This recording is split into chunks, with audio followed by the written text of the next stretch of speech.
So in today's video, we do have an early release to look at. This sneaker will release on April 26th. So by the time you guys are seeing it, you're gonna have some time to decide if you want to go for them, if you don't want to go for them, and exactly what to expect, you know?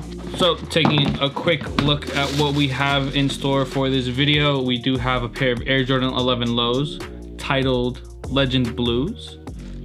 Now this is basically just Columbia lows. If you guys are familiar with Columbias, it's one of the original 96 colorways for the Air Jordan 11s. And Legend Blue is the moniker that I guess the colorway has taken these days. I don't know why it's not sticking with Columbia. I'm pretty sure there's a story behind that, but I'm just not entirely sure.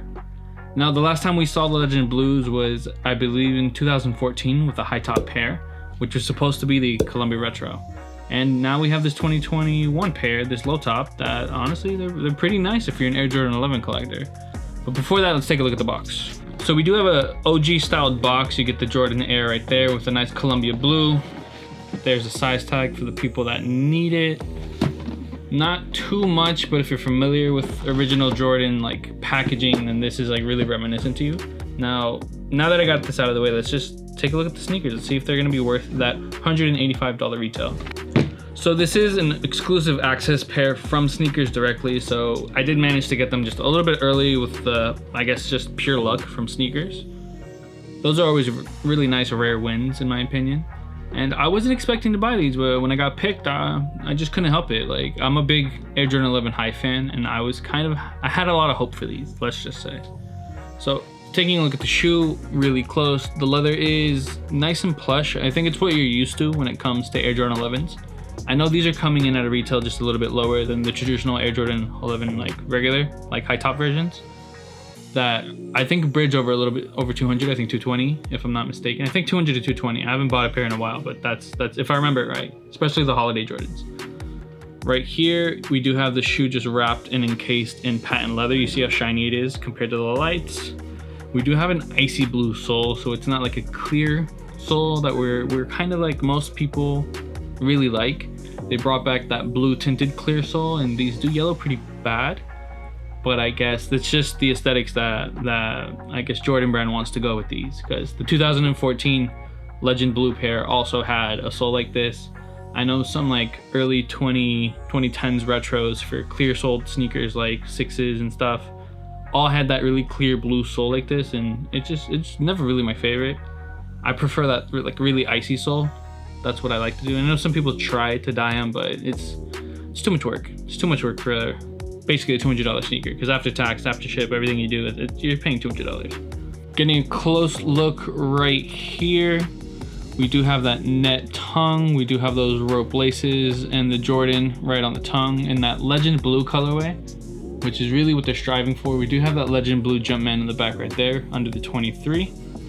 That's super nice. On the inside, you just have the 23 and a Jumpman, regular like size tag you see from Nike these days. And it really is just a nice, I really do like how the patent leather has kind of like a different shade of white compared to the leather. So if these age over time, they might age really nice. I'm not too sure about the sole. I know the sole is gonna get dirty, it's gonna get yellowed, but that's inevitable with these cleared, especially like Air Jordan 11s in general.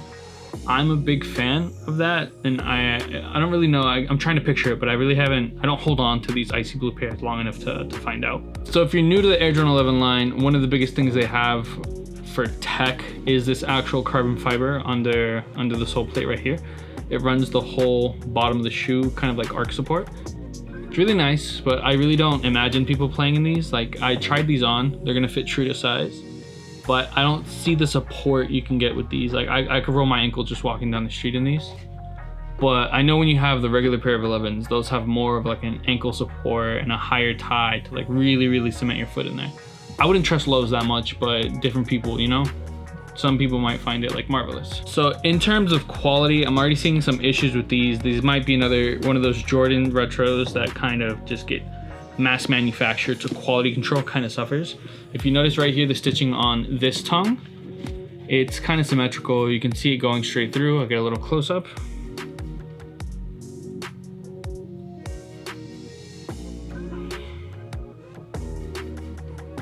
It's like nice and straight through, but when I bring up this one, you can tell like it has that weird gap right there. So it is misstitched. I mean, it is what it is. You can't really expect much, but when you're paying $200 for a sneaker, especially a performance Jordan, let's call it that, it is what it is, then you're kind of expecting a little bit better quality. Now, this might not affect most people. By the time you're wearing them, by the time you have them laced, you're not even gonna notice, but it makes me wonder what other parts of the shoe are kind of misstitched. And that is all I'm gonna say about this sneaker. Remember, release is April 26th if you want these. The retail is $185. Resale market isn't really looking too bad. It's like over $40 to $50, kinda. These retro Jordans that you normally don't see kind of reselling are reselling these days, like the Toro Bravos, the Raging Bulls.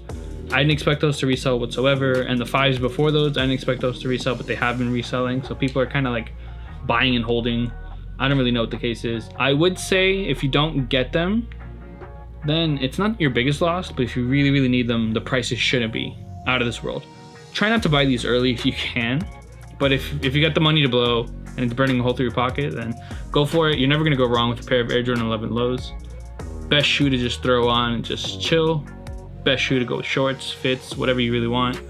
And that's where I'm ending this video. Thank you guys for tuning in. Thank you guys for tuning out.